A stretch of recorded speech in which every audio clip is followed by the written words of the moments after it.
بسم الله والصلاة والسلام على رسول الله وعلى آله وصحبه أجمعين. رب اشرح لي صدري ويسر لي أمري واحلل عقدة من لساني يفقه قولي. اللهم فقهنا في الدين. اللهم إنا نسألك علما نافعا ورزقا طيبا وعملا متقبلا آمين يا رب العالمين. ہم سورۃ البروج کی الحمدللہ پہلی 3 آیات کو بہت اچھی طرح سیکھ اور سمجھ چکے ہیں اور آپ کو اس کی سمجھ بھی آ گئی ہوگی۔ اب ہم آج کے لیسن میں اپنی آیات جو ہے سورۃ البروج کی 4 سے 6 تک کو کور کریں گے، ان کو سیکھیں گے اور سمجھیں گے۔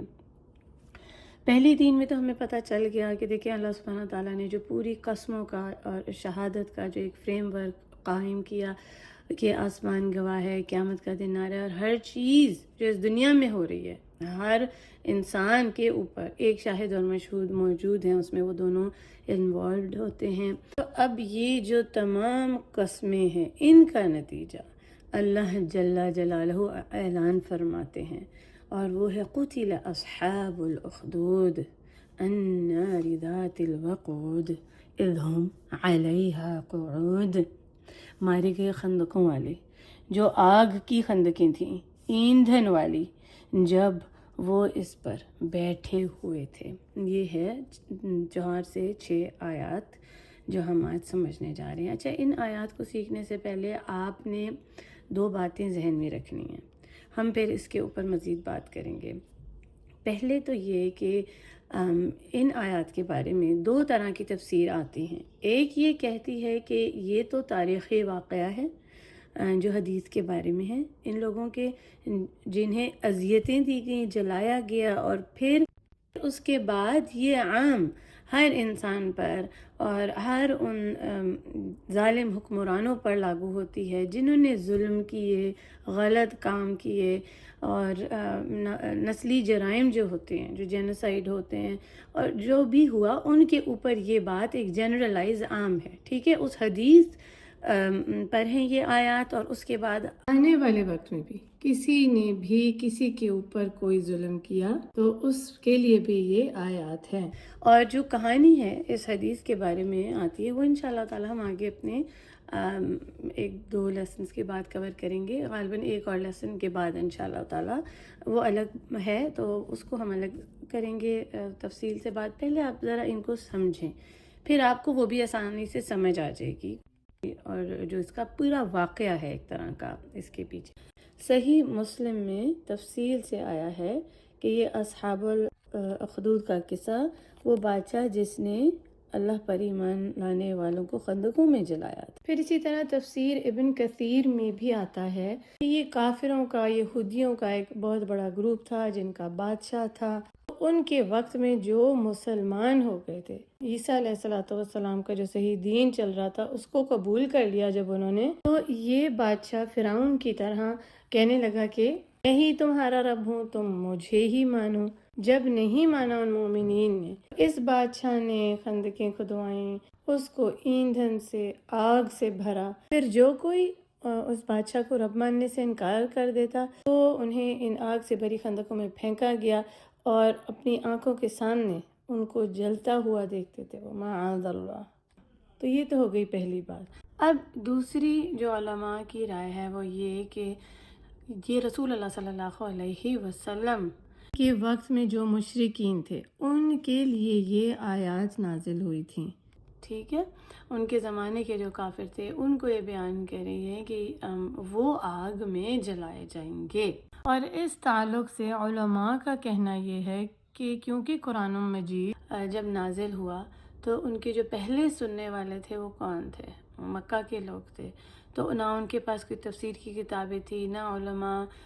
کہ وہ وضاحت کی جائے۔ تو جیسے ہی جس لمحے قرآن مجید ان کے اوپر پڑھا جائے تو ان کے کانوں تک یہ بات پہنچے اور وہ سمجھ جائے۔ اب سوچیں کہ جب انہوں نے یہ آیات سنی کہ قتل اصحاب الاخدود، تو ان کے ذہن میں کیا تفسیر آئی کہ ایندھن سے بھری ہوئی آگ، جہنم کی طرف ان کو تنبیہ کی گئی، ان کو ایک طرح وارننگ دی گئی کہ اللہ سبحانہ تعالیٰ نے ان کو یہ بتایا کہ جو اگلی خندق ہے نا جہنم کی، وہ تمہارے لیے ہے اور تم ہی اس کے ساتھی ہوگے۔ اللہ سبحانہ تعالیٰ یہاں پر ان کو ایک پیغام دے رہے ہیں، ایک وارننگ دے رہے ہیں کہ اگر تم نے میرے جو بندے ہیں ان کے اوپر اذیتیں ڈھانا بند نہ کی تو پھر تمہارا انجام کیا ہوگا؟ وہ آگ سے بھری ہوئی خندقیں ہوں گی جس میں تم ہمیشہ کے لیے جلو گے۔ اگر ہم تاریخ کو سیاق و سباق ملے، اللہ سبحانہ وتعالیٰ اس بادشاہ پر لعنت کریں جس نے مومنوں کو جلایا۔ سبحان اللہ، یہ قرآن مجید کا معجزہ ہے کہ دونوں ہی معنی صحیح ہیں اور دونوں ہی سچے ہیں۔ چاہے ہم اس حدیث کی نظر میں ان آیات کو دیکھیں یا پھر ہم مشرکین پر جو پیغام دیا جا رہا ہے، جو تنبیہ کی جا رہی ہے، اس کی نظر میں دیکھیں تو دونوں ہی حال میں اللہ سبحانہ تعالیٰ نے ظالم کے ظلم پہ لعنت کی اور مستقبل کے ظالموں کو خبردار کر دیا، جیسا کہ ہم آیہ نمبر 4 میں دیکھتے ہیں۔ قتل اصحاب الاخدود، مارے گئے خندقوں والے۔ اب اس میں بھی آپ دو چیزوں کو دیکھیں کہ یہ ایک بیان بھی ہے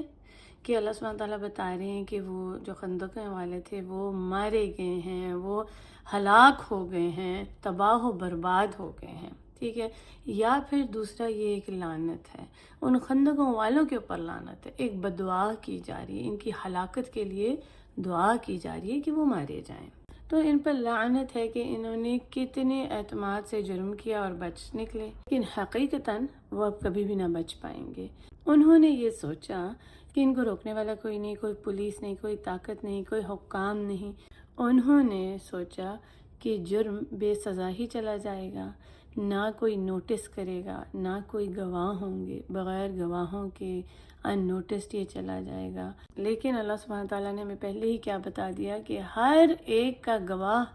موجود ہے، شاہد ہے اور مشہود ہے۔ تو ہمیں یہ بات کتنی دیکھیں پرسکون کر دیتی ہے جب ہم ہر جگہ پر اتنا ظلم دیکھتے ہیں، دنیا بھر میں مظالم پر کوئی انصاف نہیں دیکھتے،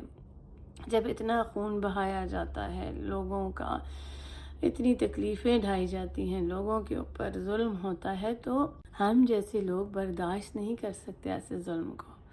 ہم پاگل ہونے لگتے ہیں، ہمارا دل پھٹتا ہے، ہم بے قرار ہو جاتے ہیں کہ کوئی ہے ہی نہیں آواز اٹھانے والا، کوئی بول ہی نہیں رہا، کوئی اتھارٹی نہیں ہے، UN اور عالمی طاقتیں خاموش ہیں۔ تو جب ہم ان آیات کو دیکھتے ہیں تو ہمیں کتنا سکون ملتا ہے کہ اللہ سبحانہ و تعالیٰ خود انہیں سزا دیں گے، بلکہ وہ تو ہلاک ہو چکے، انہیں تو سزا دی جا چکی ہے۔ تو اللہ سبحانہ تعالیٰ نے پہلے ہی انہیں اصحاب الاخدود کے طور پر یہ قرار دیا ہے، قتل اصحاب الاخدود، مارے گئے وہ خندقوں والے، ٹھیک ہے۔ اب یہ جو لفظ اخدود ہے آیہ نمبر 4 میں، اس کو آپ دیکھیں۔ اخدود ایک گہری خندق ہے یا بنیادی طور پر ایک لمبی سی کھائی کو کہتے ہیں۔ اخدود کی جمع اخادید ہے جس کا مطلب ہے زمین میں خندقیں ہیں، اور اس کے جو جڑ ہے اخدود کی وہ ہے خا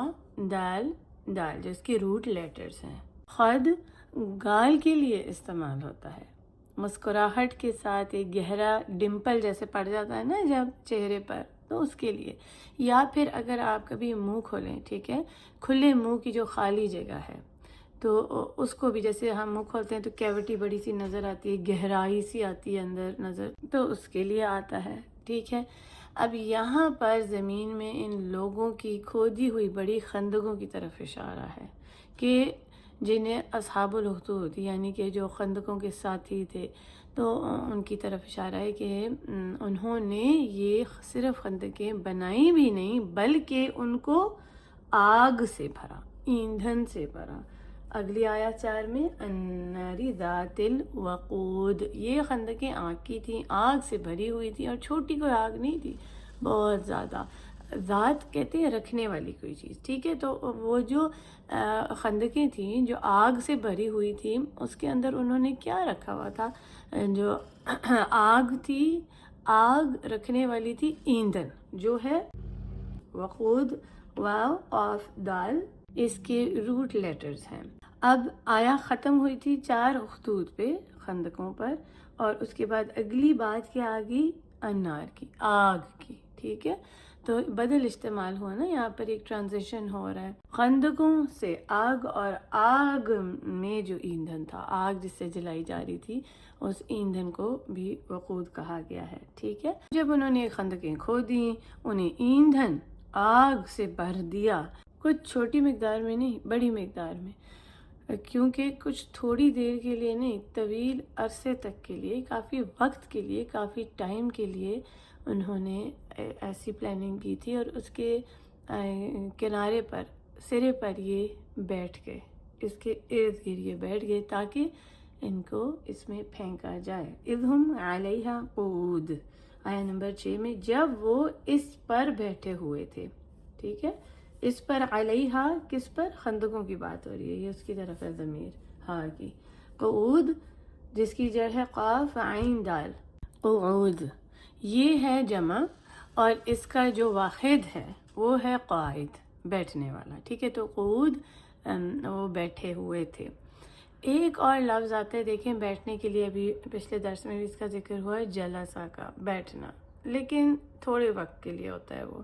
مگر قائد جو ہے وہ طویل عرصے تک۔ جب وہ ان خندقوں کے پاس بیٹھے ہوئے تھے اور لوگوں کو زندہ جلتے ہوئے دیکھ رہے تھے، 1 یا 2 گھنٹے کے لیے نہیں، پر بہت لمبے وقت کے لیے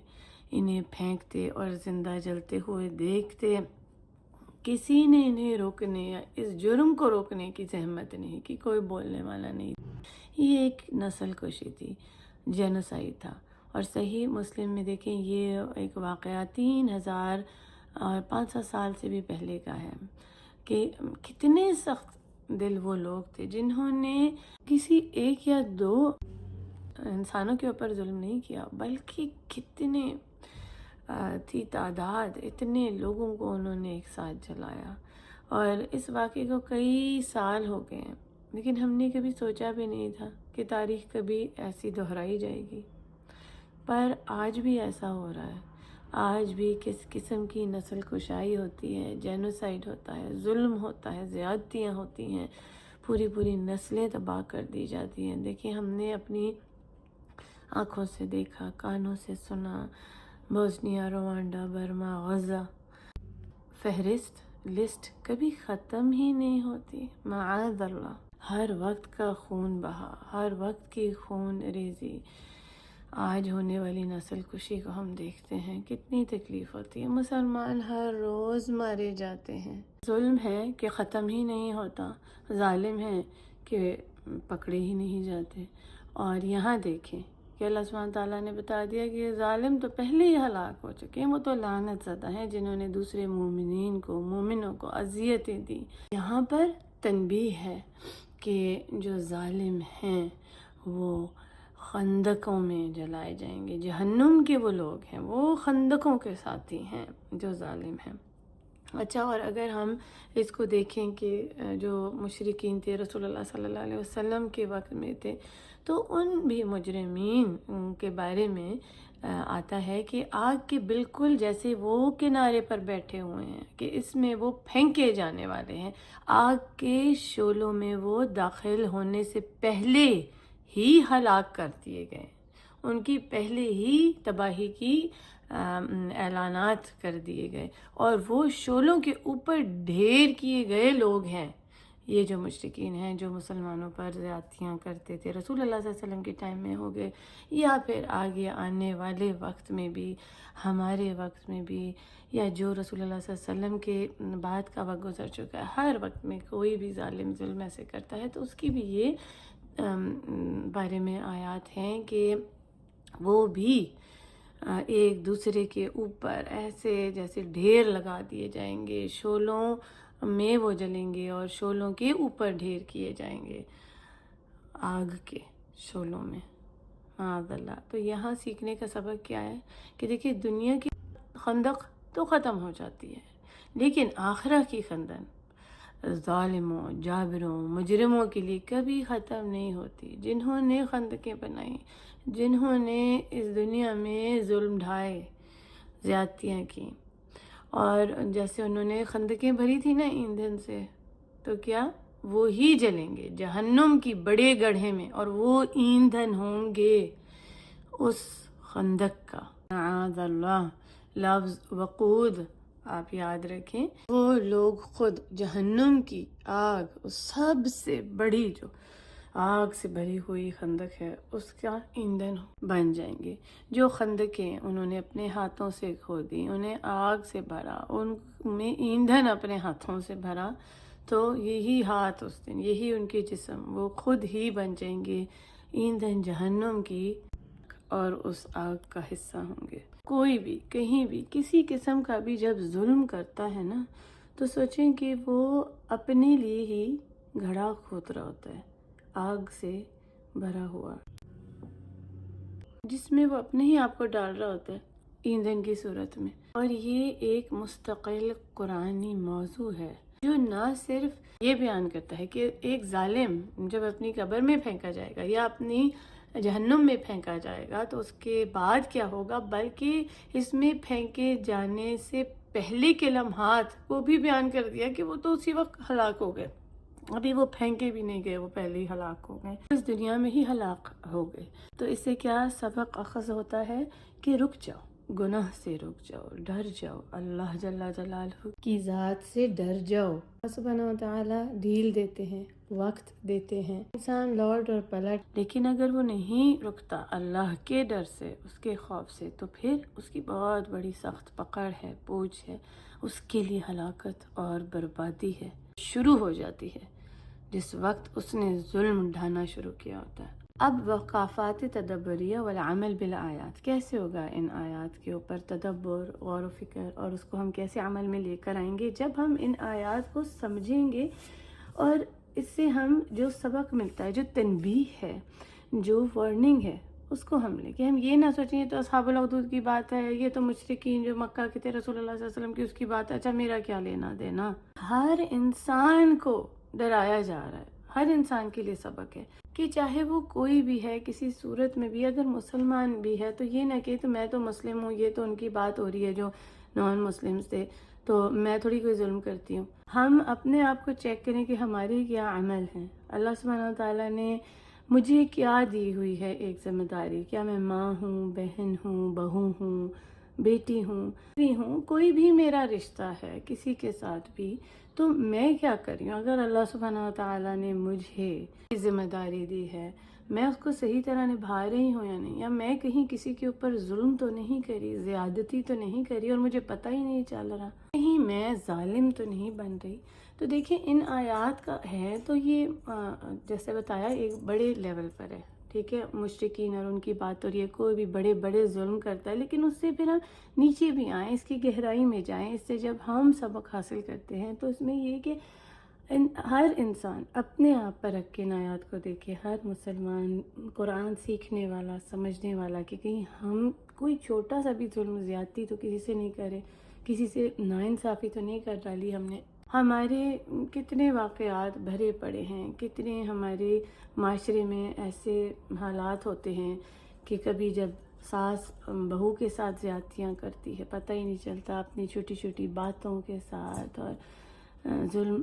ڈھاتے ہیں، اس کے بعد جب بہو کا وقت آتا ہے تو وہ ساس بن جاتی ہے، وہ اب کہتی ہے میں ایسا کروں، اللہ ماشاء اللہ ہر کوئی ایسا نہیں ہوتا، یہ نیک لوگ اچھا ہی کرتے ہیں آگے آنے والوں کے ساتھ، وہ یہ نہیں سوچتے کہ میرے ساتھ ایسا ہوا تو اب میں بھی یہ کروں۔